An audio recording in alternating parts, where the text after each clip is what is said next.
నాకు తెలిసి నేను రాజకీయాల్లో 30 సంవత్సరాలు పెట్టున్నాను. ప్రాణాలు వచ్చి గెల్లి పడవ లేకపోతే ప్రజలు కొట్టుకుపోయే జన్మ వచ్చి చనిపోయారు కానీ ఇక్కడ కానీ ప్రపంచంలో కానీ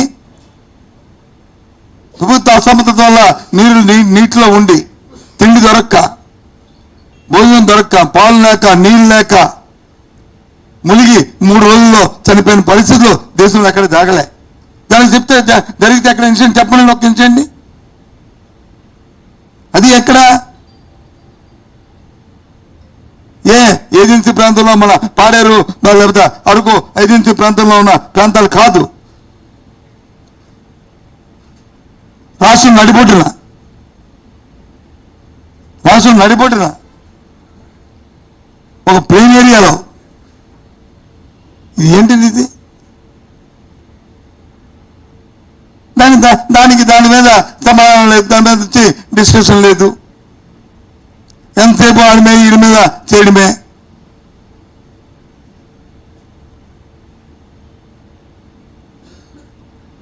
మీరు 100 సంవత్సరాలు మీ మంచి పరిపాలన మీరు అనుకుంటున్నారు. Okay, fine. ప్రజలకి వెళ్తాను, వెళ్ళండి, ప్రజలే చెప్తారు వాస్తవాలు ఏటో.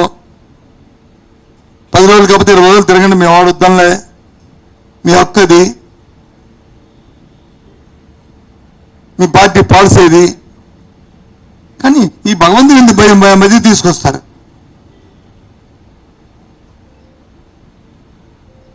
దేవుడితో రాజకీయాలేంటి?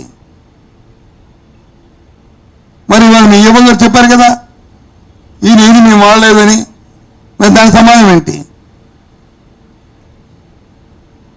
అందుకు దయచేసి ఈ క్షణం నుంచి నా హంబల్ రిక్వెస్ట్, మా ప్రజాప్రతినిధులు అందరి తరపున, ఎంత చెప్పాను మా అందరి తరపున మేము రిక్వెస్ట్ చేస్తున్నాం, దీని మీద చర్చోపాదులు మరొద్దు. వాస్తవాలు ప్రజలకు తెలియాలి. నేను రోజు ఇప్పుడు ఎక్కడో చూశాను. నేను అంటే నేను చెప్పచ్చు నాకు ఒక గౌరవం ఉంది కాబట్టి నేను చెప్తున్నాను. ఐవారి కృష్ణారావు ఒక బ్రాహ్మణ సమాజం చెందిన వ్యక్తి, ఈ రాష్ట్రంలో ఒక చీఫ్ సెక్రటరీ చేసిన వ్యక్తి, టీడీడీకి ఈవో చేసిన వ్యక్తి. ఆయన మాట చెప్పాడు, ఇలాంటివి జరుగుండవని నేను అనుకుంటున్నాను. ఒకవేళ జరుగుంటే మాత్రం ఇది చాలా అపచారం. ఎవరిని కూడా ఉపేక్షించడానికి వీల్లేదు.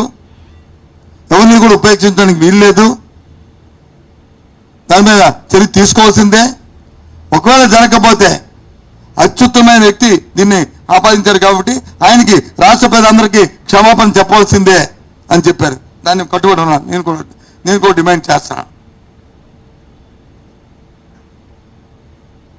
తీసుకుని చర్య XYZ ఎవరైనా తప్పు జరిగితే నిరూపించుకుంటే, లేనప్పుడు సాక్షాత్తు ఎవరైతే రాజకీయాలకు దేవుణ్ణి ఉపయోగించుకున్నారో ఈ రాష్ట్ర ప్రజల మనోభావాలకి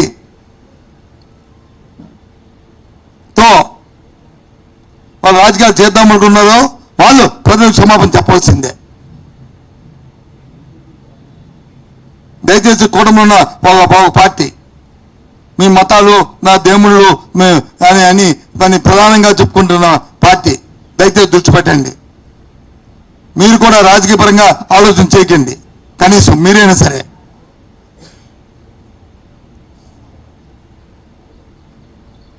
వాస్తవాలు ప్రజలకు తెలియాలి. ఇవాళ కాకపోతే రేపు కాకపోతే ఎల్లుండి కాకపోతే సంవత్సరం కాకపోతే 2 సంవత్సరాల తర్వాత నిజాలు బయట చెప్పాలి. ఉంటే శిక్షణ పడాలి, లేకపోతే క్షమాపణ రావాలి. దీన్ని ఏంటనేది అందుకే మిమ్మల్ని అందరిని పెట్టాను. సరే, ఆ ప్రభుత్వం తాలుగా గొప్పలు చెప్పుకోనండి. ఆ గొప్పలు ఏమిటో గొప్పలు కాదేంటో 2 నెలల్లో నేనైతే ప్రత్యక్షంగా అనుకుంది. సంక్రాంతి వరకు దీని మీద మాట్లాడకూడదు, సరే ప్రభుత్వానికి సమయం ఇద్దాంలే అనుకున్నాం. కానీ 100 రోజులు అనుకుని వాళ్ళే ముందు చెప్తున్నప్పటికీ అందుకు ఇప్పుడు ఇప్పుడు చెప్పాను. ఇవన్నీ కూడా కనీసం ఆ 2 పథకాలైనా సరే, అమ్మఒడి, రైతు భరోసా అవి ఇవ్వండి. మరి మిగతా అంటే కొత్త పథకాలు సరే ఇవాళ కాకపోతే రేపిస్తారు. నేను ఆ రోజు ఇప్పుడు ఎన్నికలైన తర్వాత వచ్చి ఉప ముఖ్యమంత్రి గారు ఒక స్టేట్మెంట్ ఒకటి ఇచ్చారు. ఆయన అయిపోయిన తర్వాత మాట్లాడారు. ఆయన నోటి రెండు మాట్లాడినారు. ఒకటి డిఎస్సి గురించి, రెండు ఓపీఎస్ గురించి, ఉద్యోగస్తు ఓపీఎస్ గురించి. ఓపీఎస్ అంటే చేసేస్తున్నారు. ఏది అది ఉద్యోగ సమస్య, అది మా రాజకీయ నాయకుల కంటే సరే వాళ్ళు ఆలోచన చేసుకుంటారు. రద్దు అవసరం ఉందా, రద్దు అవసరం లేదా అనేది వాళ్ళు ఆలోచించుకుంటారు. మరి డిఎస్సిది ఆ రోజు 6,200 పోస్టుగా వచ్చి మేము వచ్చి నోటిఫికేషన్ ఇచ్చాం. అది రద్దు చేశారు. 16,000 అన్నారు. ఎప్పుడు డేటు వెన్ ప్రతి ఎప్పటి నుంచి షెడ్యూల్ స్టార్ట్ అవుతుంది? నేను లోపల చూస్తే 16,000 ఉద్యోగాలు ఇచ్చేసాము అని చెప్పి ఓ స్టేట్మెంట్లో ఓ పాసింగ్ ఇది ఇచ్చినట్లా బాబు అనుకున్నాను. నేను నా బరువు కన్ఫ్యూజ్ అయిపోయింది. నేను ఆంధ్ర రాష్ట్రంలో ఉన్నానే లేకపోతే ఇంకెక్కడ ఉన్నానని.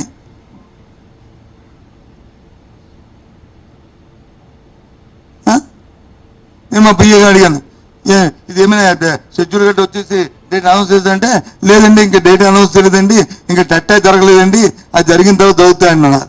సరే మేము నోటిఫికేషన్ ఇచ్చాము, రద్దు చేసా, టైం ఉంది, ఇంకా అవన్నీ చేస్తాము అంటే వేరు ఇచ్చేసాం. ఏంటి ఇచ్చాడు భాష? సరే అవన్నీ మళ్ళీ డైవర్షన్ సబ్జెక్ట్ అయిపోతుంది. ఇప్పుడు ఈ డిస్కషన్లో ప్రధానంగా శ్రీవారికి సంబంధించిన అంశం ఏదైతే ఉందో దాని మీద సరైన ఎంక్వైరీ జరగాలి. ఒక సుప్రీంకోర్టు ఆధ్వర్యంలో కానీ లేకపోతే హైకోర్టు ఆధ్వర్యంలో కానీ ఒక కమిటీని కాన్స్టిట్యూట్ చేయాలి.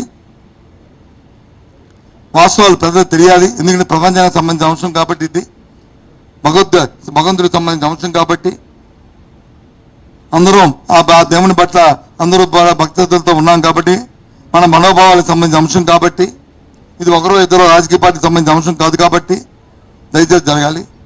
వాస్తవాలు తెలియాలి. ఒకవేళ తప్పు అయితే నిజమైతే శిక్షించబడాలి.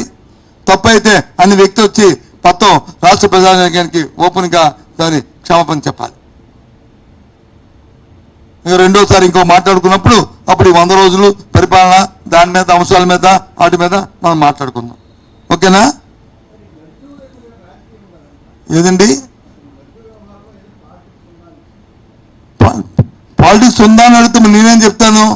ఎవరైనా రాజకీయ ఉపన్యాసాలు చేస్తున్నప్పుడు దాన్ని మాట్లాడు. ఇప్పుడు నువ్వు తిరుపతి వెళ్ళి ఏదో ఎంక్వైరీ జరిగి ఆ ఎంక్వైరీ జరిగిన తర్వాత వచ్చి ఇదిగో రిపోర్ట్లో వచ్చి ఈ రకంగా జరిగిందని చెప్పినని,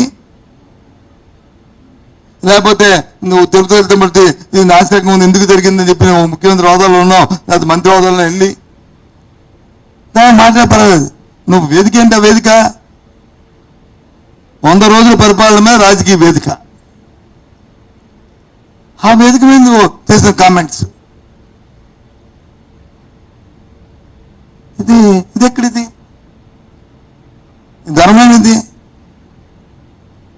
కోట్లాది మంది తాలూకు మనోభావాలతో ఈ రకంగా రాజకీయాలు చేయడం అనేది అది వేదిక. అది మాట్లాడటం